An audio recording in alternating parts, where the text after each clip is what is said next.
Hello everybody, Marty McConnell, the Offgrid Gecko here. So we're going to be doing some like day in the life type stuff today, and yeah, it's going to be fun because I got a lot that I want to do. I got some grass to cut, and it's an insane amount easier in the morning. So I'm going to go pick me up a little energy drink just to kind of, you know, coffee would normally do, but why when there's energy drink? Why coffee? What is this in my beard? Water. And then I'm going to come back, I'm going to cut grass, and then we get on with some other stuff. I'd like to chop some cordwood today, so I'll probably be doing some of that. Alright, so got my energy, and now I need to get started on this. You might be able to tell I've already kind of gone around the perimeter once before I left. The best time to cut with a scythe is in the morning when everything's covered in dew, the grass is real soft, it's easier to cut.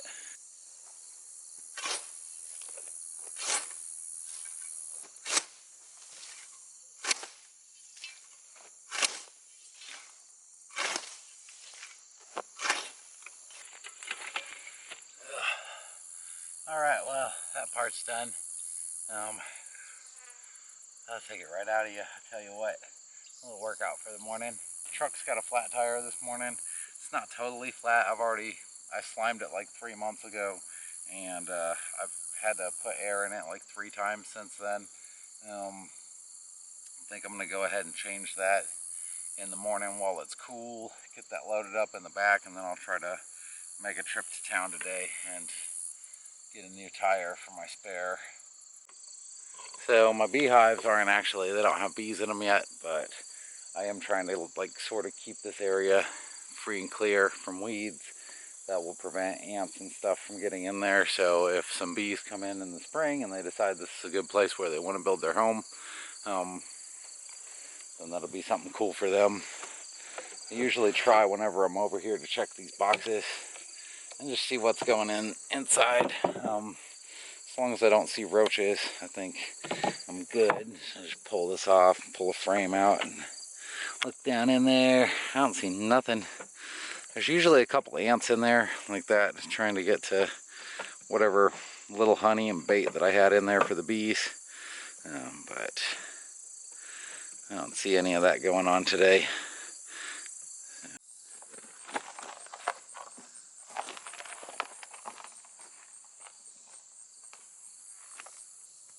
It's like the crappiest little deal in the world, but they tend to work. Alright.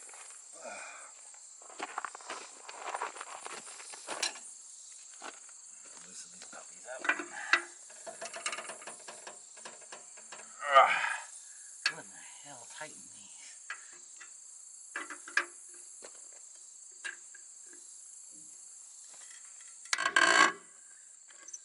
Much easier.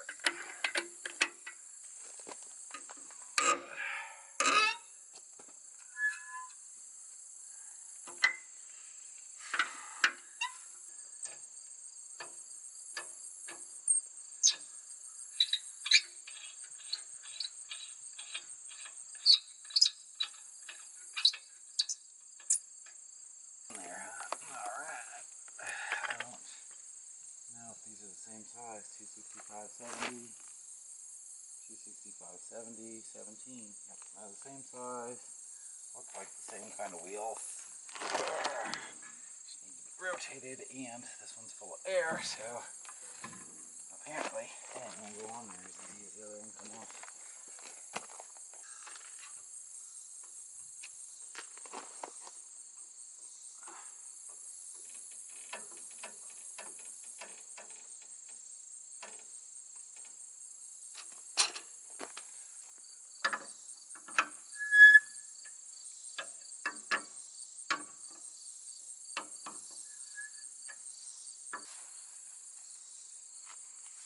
And I'm also going to add my little cheater pipe to the kit. That'll be good. Another advantage of not putting these back in the truck is you can leave them partially extended. Like if I gotta jack this thing up that high every time I change a tire, that's just wasting time. That wastes like 20 minutes just to spin that stupid thing till it's up high enough to engage.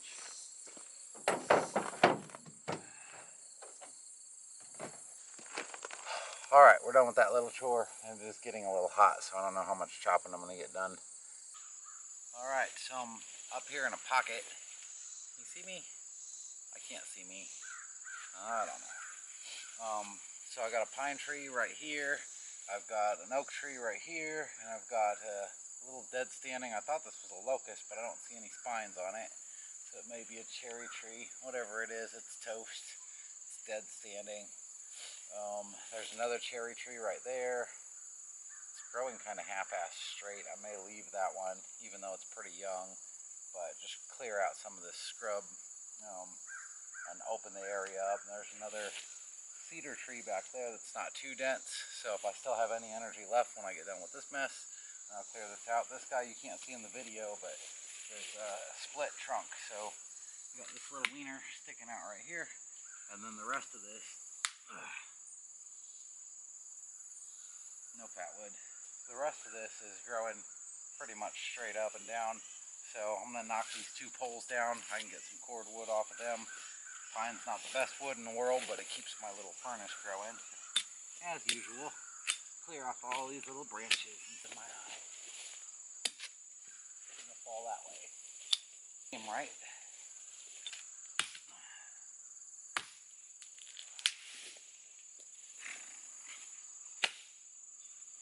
Pop that off.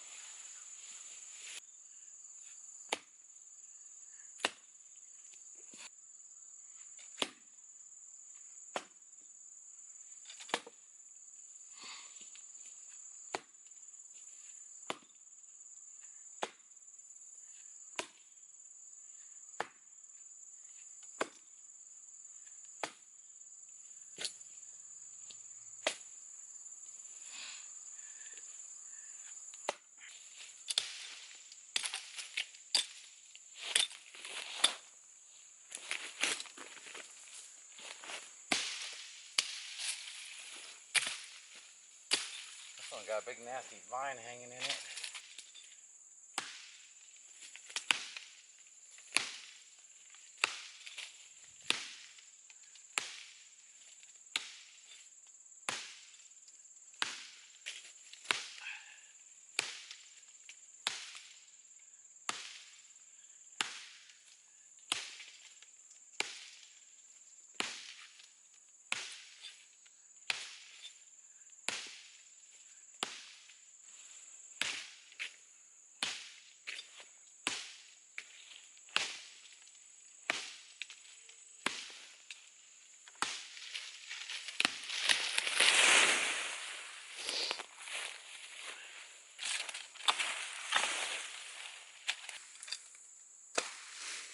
Overstrike there.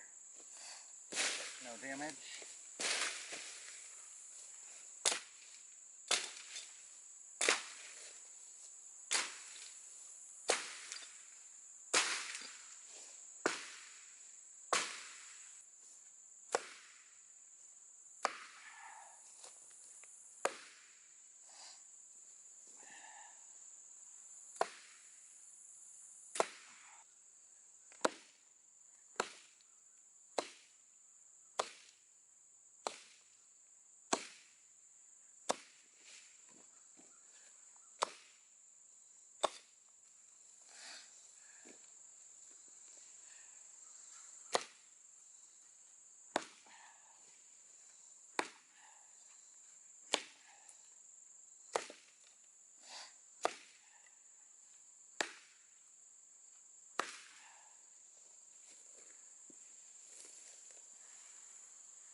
You see all this white wood in here? This is a cedar tree, but it's got all of this nice white sapwood on it. Real big rings. So this has been a fast growing little tree, which explains why it's straight and it's not shrubby.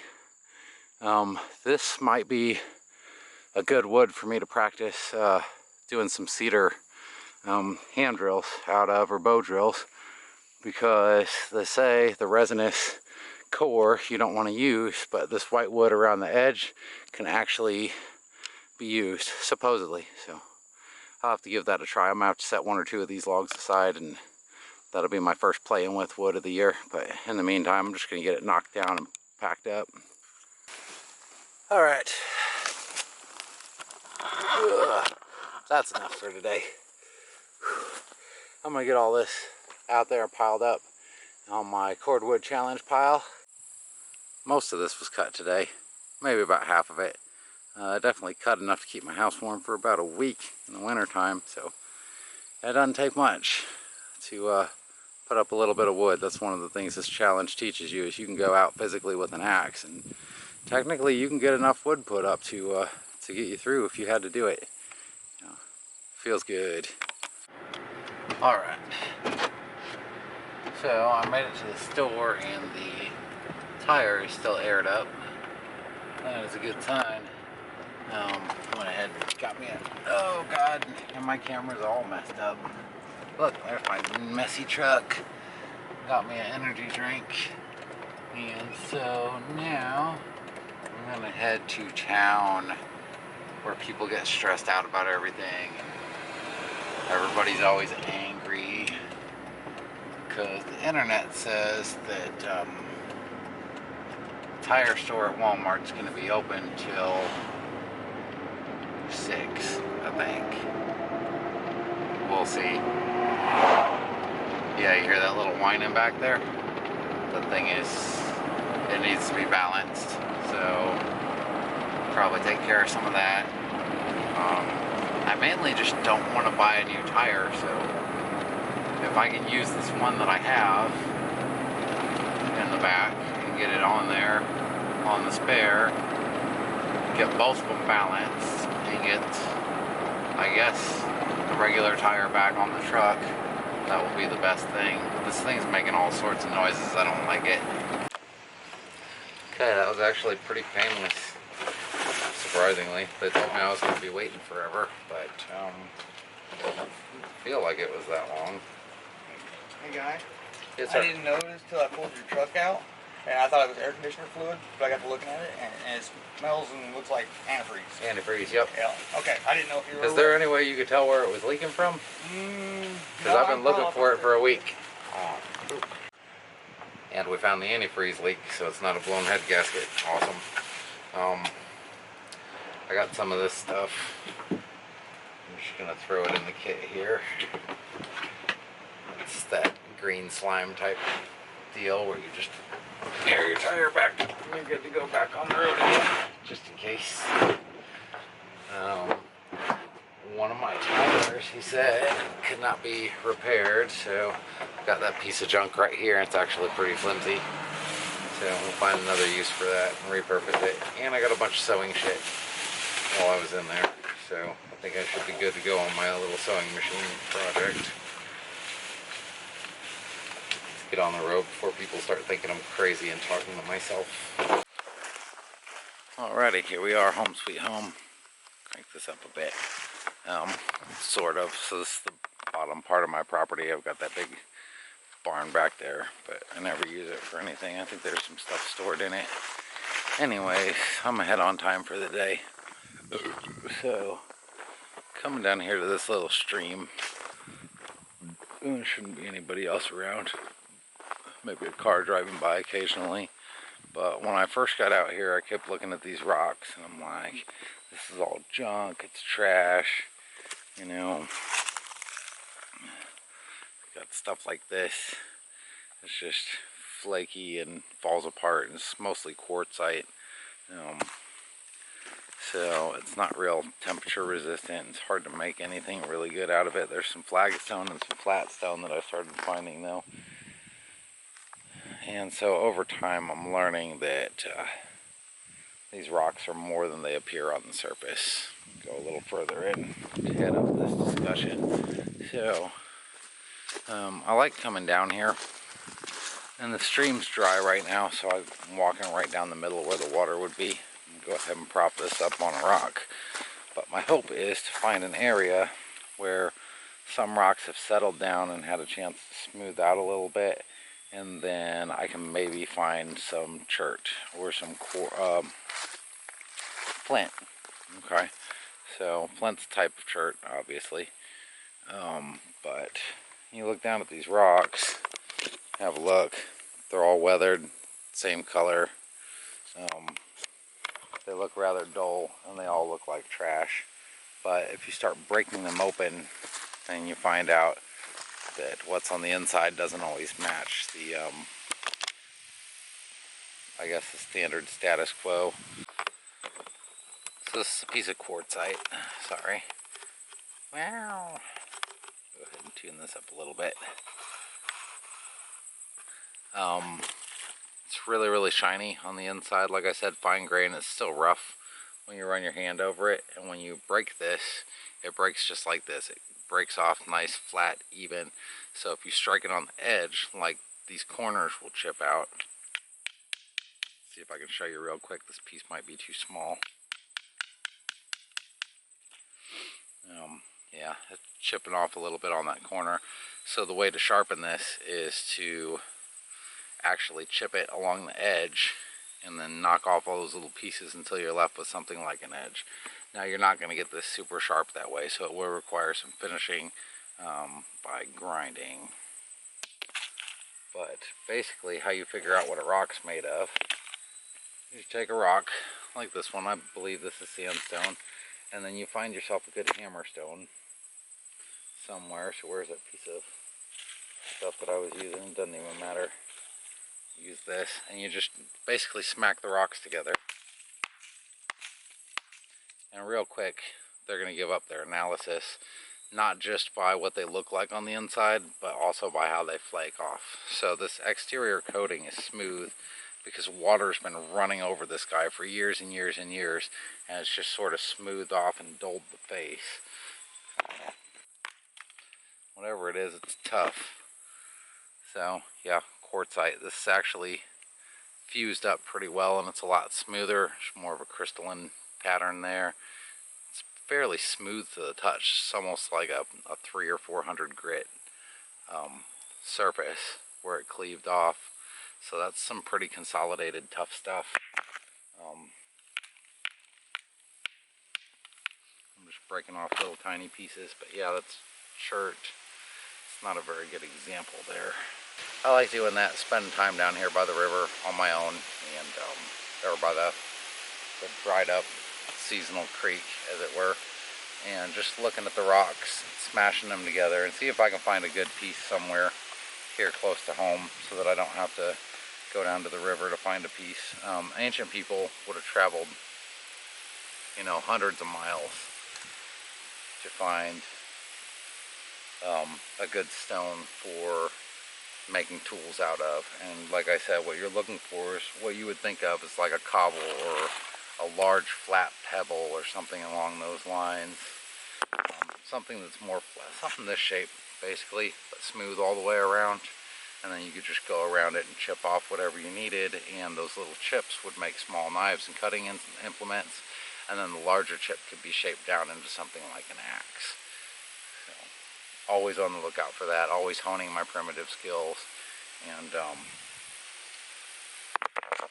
maybe not always, but whenever I can get down here. And I've got a little bit of time today, so I'm going to spend, I don't know, half an hour or an hour goofing off down here before I go back up to the top of the hill, get the rest of my stuff done.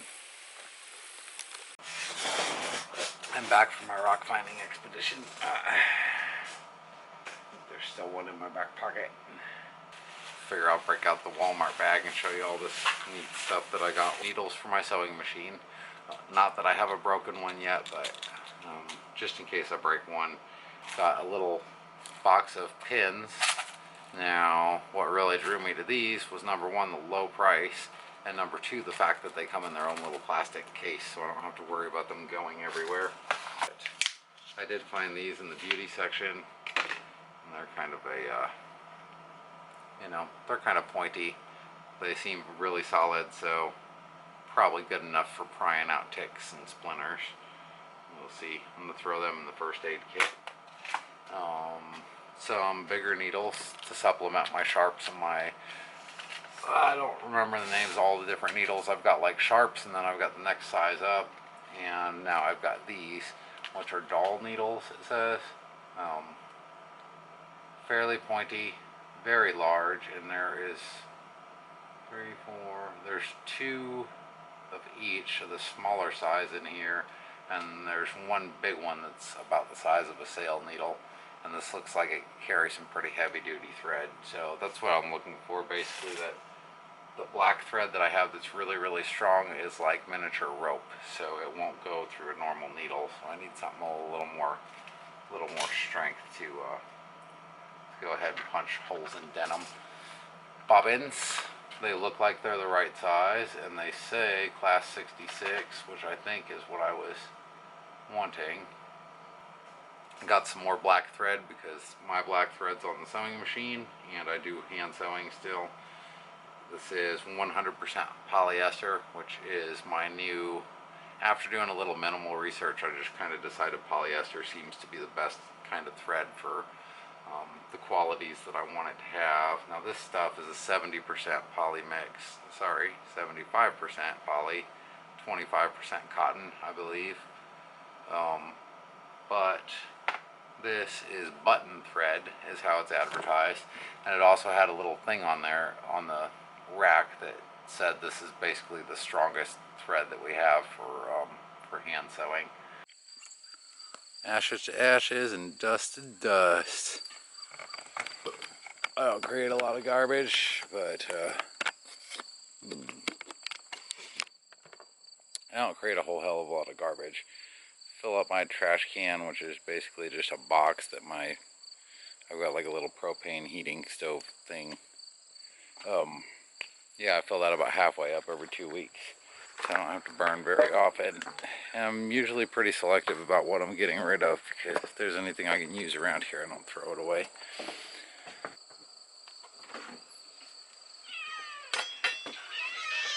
You should be eating birds.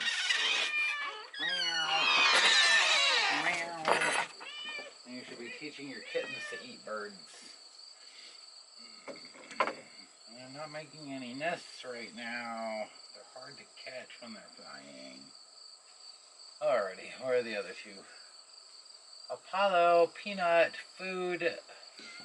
Come on, you little monster. I got food. Good kitty. Go get you some food. Where's that dim-wit brother of yours?